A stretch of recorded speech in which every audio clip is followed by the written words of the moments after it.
Jeline, aalagaan ko tong puso mo. Iisang tao lang sila.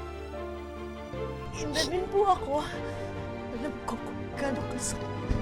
Kung gano'ng kahirap. Mawala na rin sa man. Sabi mo! Nabubuhay pa ang piraso ng anak ko sa katawan ng anak ko. Dapat ang magpasalamat sa iyo.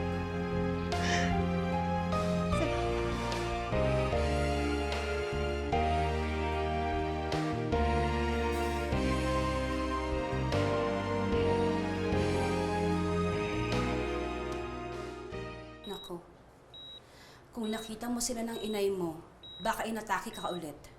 Ay, ang bigat sa dibdib. Nakakaiyak kaya. Ninang, ano ang sabi nila? Alam mo ba, sila pa itong nagpapasalamat dahil kahit papaano daw, may isang parte pa ng anak nila na nabubuhay sa katawan mo. Sobrang bait naman nila. Ay, Nay, nasabi ho niyo ba sa kanila na dalawin nila ako? Na gusto ko magpasalamat ng personal? Nay? Mars, tinatanong ka ng anak mo kung nasabi mo daw sa mga Saavedra yung bilin niya. Nasabi mo, di ba? Pinaalala ko sa'yo. Oo, nasabi mo, di ba? Oo. Oo, nasabi ko. Ang sabi nila, pupuntahan ka daw nila. Gusto ka rin daw nilang kamustahin. Talaga ho, Nay. Excited na rin ho ako makita sila. Ako rin. Sobrang excited din ako sa pagkikita ninyong lahat. Yippee.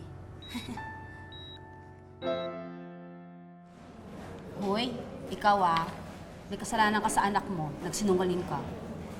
Parang hindi ko naman narinig na inibitahan mo yung mga Saavedra. Kahit bisitahin man lang si Lira. Sinadya ko naman na hindi sila imbitahin eh. Bakit? Nagpakita na ako sa kanila. Nagpasalamat na ako sa kanila. Kaya para sa akin, tapos na ang obligasyon ko sa kanila. Simula sa araw na ito, ayoko nang magkakaroon pa kami ng kaugnayan sa mga Saavedra. Bakit? Alam ko na. Siguro nakukonsensya ka, no? Mentas nakikita mo sila. Yun, no? Sigurado ako. Sa bagay, tama na rin siguro yun na hindi na kayo magkita. Saka yung hindi na rin makita o makausap man lang si Lira.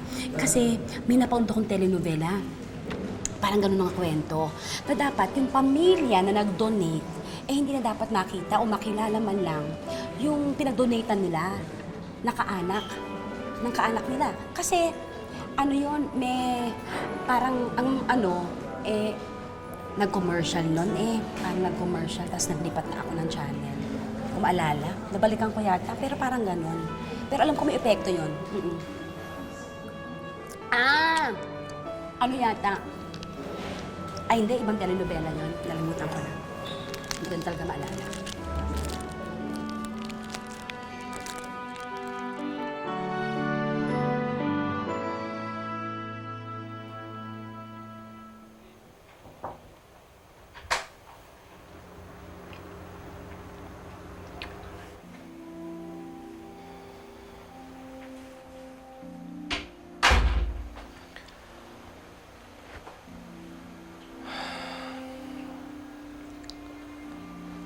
Sabi ko na nga ba nandito ka eh.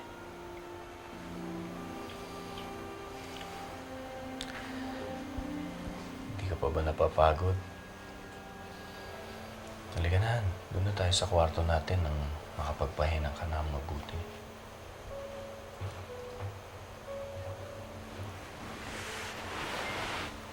Naisip ko lang si Zen. Bakit? Nasa ospital pa kaya ang anak niya? I'm sure. Gusto kong dalawin si Lira. Gusto ko siyang makita. Gusto kong dalawin ang pinagbigyan ng puso ng anak natin.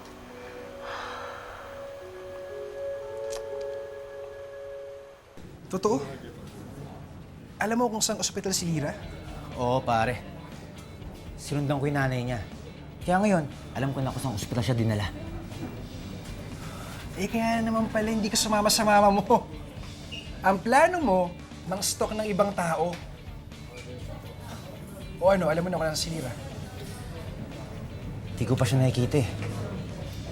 Nag-aalangan pa akong tumuloy. Akala ko ba ang sabi mo, posibleng mabuhay ulit si Angeline dahil lang sa kanyang puso ng girlfriend mo. Eh, ba't ngayon naduduwag ka? Pare, hindi ako naduduwag. Kasi nag-aalangan ako. Kasi kaaway ko yung Lira na yun. Tsaka andun yung nanay niya.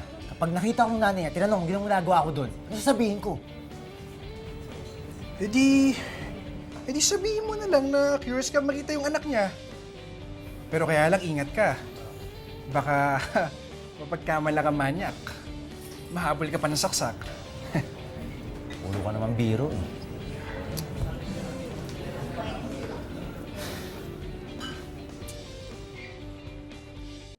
Tulog ka na, anak. Mamaya na ho, Nay. Hindi pa rin ho kasi ako inaantok eh. Ay, Nay, kwentuhan mo nga ako. Tungkol naman saan ang gusto mo ikwento ko sa'yo. Tungkol sa mga Saavedra. Lalo na kay Angeline.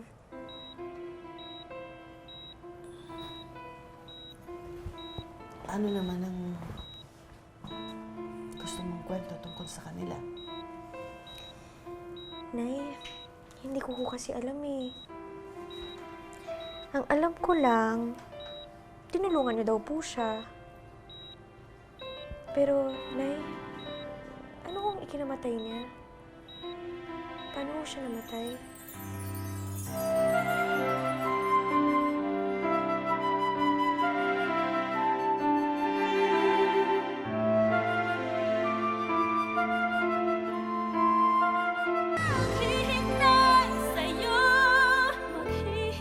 So, pumayag ka sa request ng asawa mo.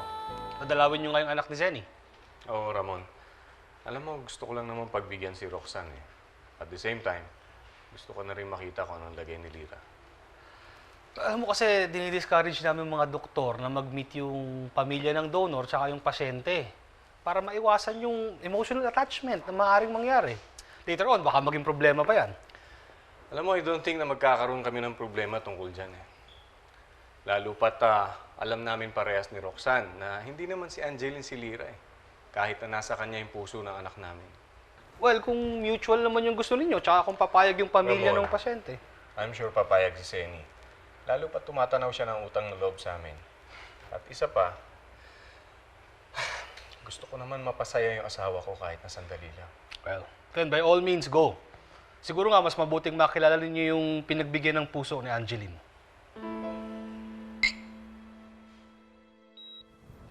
Bakit kailangan mo pang itanong ang mga bagay na yan? Wala lang ho. Gusto ko lang ho malaman, Nay. Para naman may alam ako kung paano namatay yung taong nagbigay sa akin ng puso. Na-aksidente siya. Hit and run. At ang pagkakaalam ko, hanggang ngayon, hindi pa nahuhuli ang nakasagasa sa kanya. Dahil po doon, namatay na ho siya agad. Nay, paano niyo ho siya natulungan?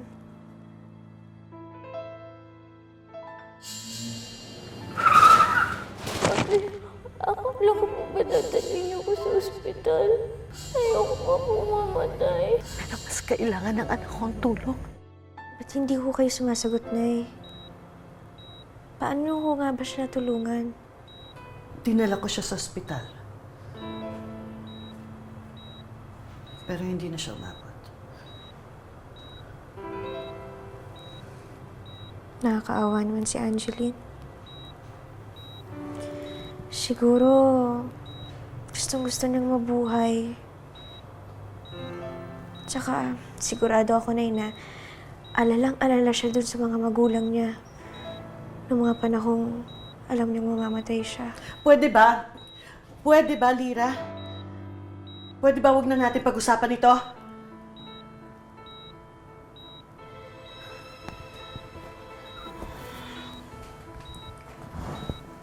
Anak, huwag na natin pag-usapan. Pwede? Ayoko nang pag-usapan ito. Please, huwag ka na magpapakwento tungkol to.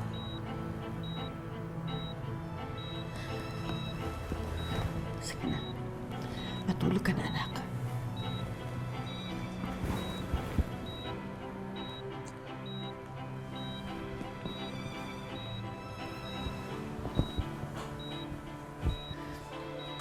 Lalabas lang ako.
Angeline, kamusta ka na? Siguro, ang lungkot-lungkot mo dito, ano?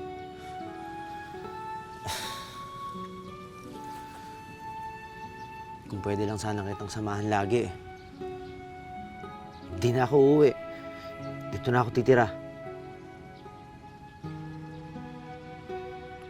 Kung pwede lang naman.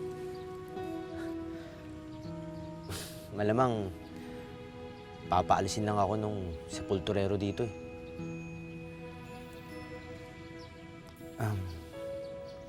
Angeline, gusto ko sana magpaalam sa'yo. Gusto ko kasing puntahan si Lira. Siya'y nakakuha ng puso mo. Huwag ka na magselos doon, ha? Hindi ko naman gusto yung babaeng yun, eh. Gusto ko lang siyang makita para malaman ko kung totoo yung narinig ko na pwede kang mabuhay sa katawan ng iba. Ano? Okay lang ba? Pwede ko bang dalawin si Lira?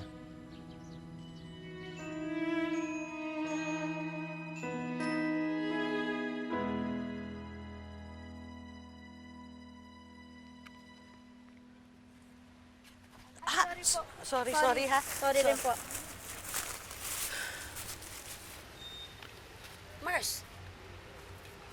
Uy! Ano ba? Bakit parang ka din nakapabalisa? Wala lang. Hindi ako naniniwala. Anong problema? Si Lira, nagtanong siya tungkol kay Angeline kagabi. Tinanong niya ako kung paano namatay si Angeline. Oh, kwento mo? Paano ko makakwento?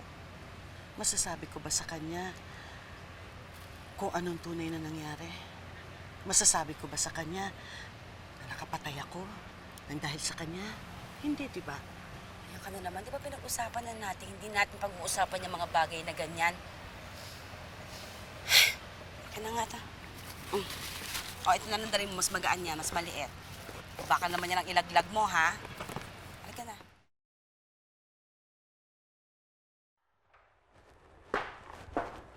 Ma? Mommy? Ma, I have pasalubong for you. Ay, Ma'am, wala ang mami mo. Umalis na ng daddy mo. Saan daw nagpunta? Ang dinig ko, dadalaw kay Lira, doon sa pinagbigyan ng puso ng kapatid mo.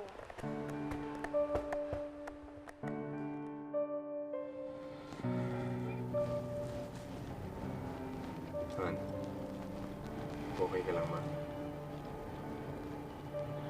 Ewan ko pa, parang kinakabahan akong makita si Lira.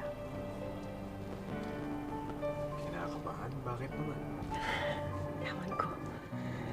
Hindi ko rin maintindihan. Huwag kang mag-alala. Pag nakita na kayo, malalaman mo yung dahilan kung bakit.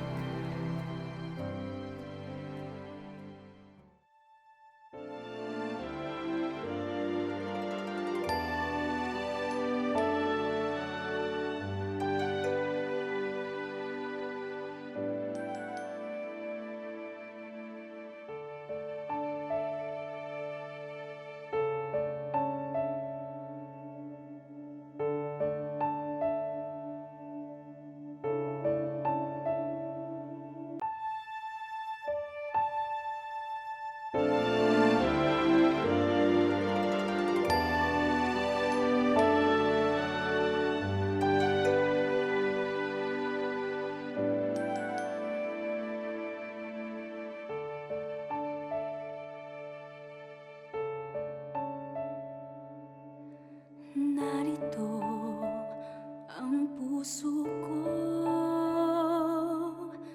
inaalay lamang sa'yo aking pangarap kahit saglit. Prince? Style mo, bulok. Oo na. Minsan pa makita ka, damdamin ay sumasaya, lungkot na papawid, buhay ko'y ngiti, sa sandaling pag-ibig mo'y makamit. Puso ko'y narito, naghihintay sa pag-ibig mo.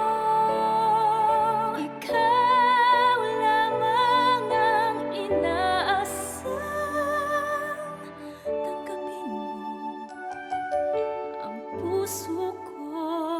Narito hanggang tapos Prince.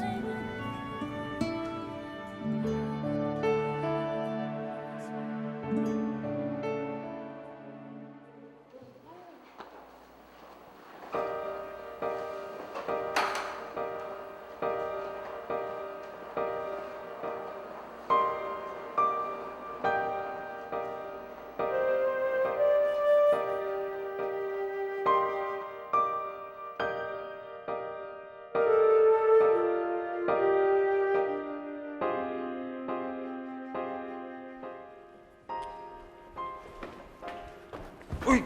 Ay! Ano ba? Bro, pasensya na. Hindi ko sinasadya. Sorry ah. Ibibigay kita ng coffee pa. Mamaya, mapaalis ka pa dito eh. Bigla. The best ka talaga. Bola ka pa.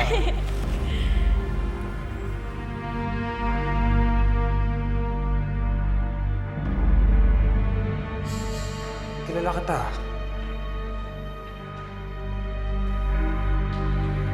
Matagal na kitang hinahanap eh! Gago ka! Teka nga! Baliw ka ba? Bakit mo ako sinuntok? Anong taas ako sa'yo? Ikaw ang bastos doon sa kaibigan ko sa coffee shop. Ikaw ang may kagawan kung bakit inatake sa puso nila! Gago! Miss! Mira?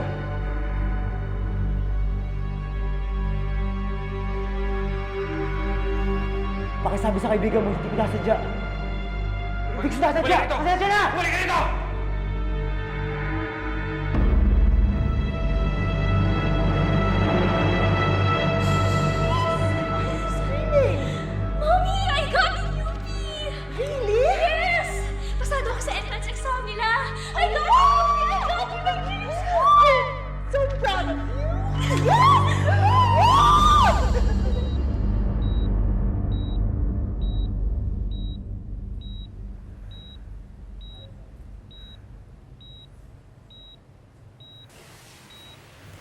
Ma'am, siya po yung anak ni Aling Zenny. Lira, Mami?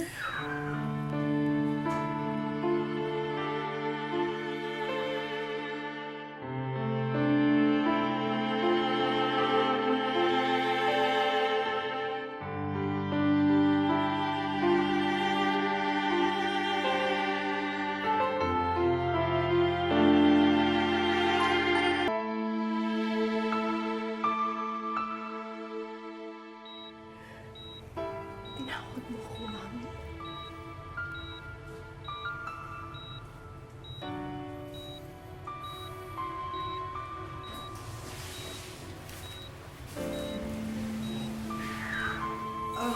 Mr. and Mrs. Avedra, nandito pala kayo.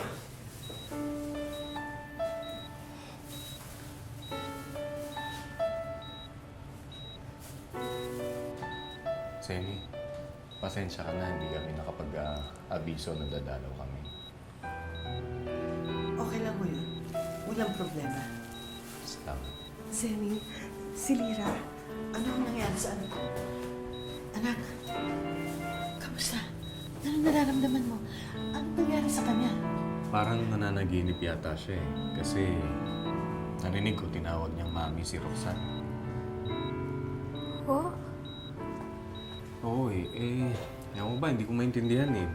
Parang wala ka sa sarili mo kanina, kaya nag-alala kami. Anak, okay ka lang ba? Kamusta pakiramdam mo? Okay naman ho, okay, Nay. Nanaginip po ako kanina eh. Tapos pagising ko ho, sila ho yung nakita ko. Pero wala na ho akong maalala. Ay, naku, nakita ko na ho nangyari yan. Ilang beses na. Ano daw ho yan eh, epekto ng anesthesia, di ba, no? Ang sabi nga ho ng doktor, magkakaroon pa daw ho ng ilang episodes na ganyan. Kaya huwag yung masyadong, alalahanin. Yung damdamin. Parati nangyayari yan. Ganun talaga. baka nagkakamali kami ng timing ng pagdalaw. Babalik Oo na lang nga. ulit kami. Oo, tuloy na siguro kami. Ay, hindi ho, okay lang. Okay lang. Ma'am Roxanne, matagal ko na po kayong hinihintay. Gusto ko po sana kayong makilala at makausap. Okay lang ho ako. Wag muna po kayo umalis, oh.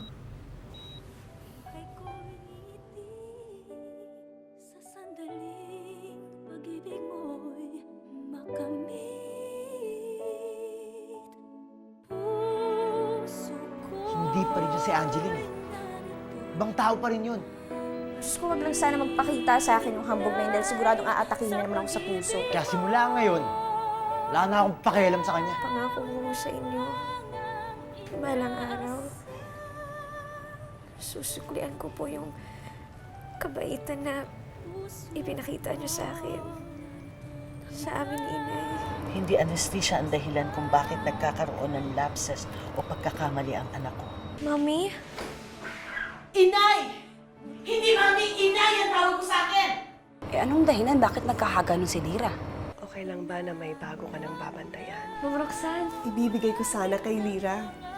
Mommy, mabuti dumating ka na. Bored na kami ni Fluffy. Ang ganda-ganda naman po niyan. May pangalan na po ba siya? Eto, sa'yo na yan. At ikaw na ang magpangalan. Fluffy.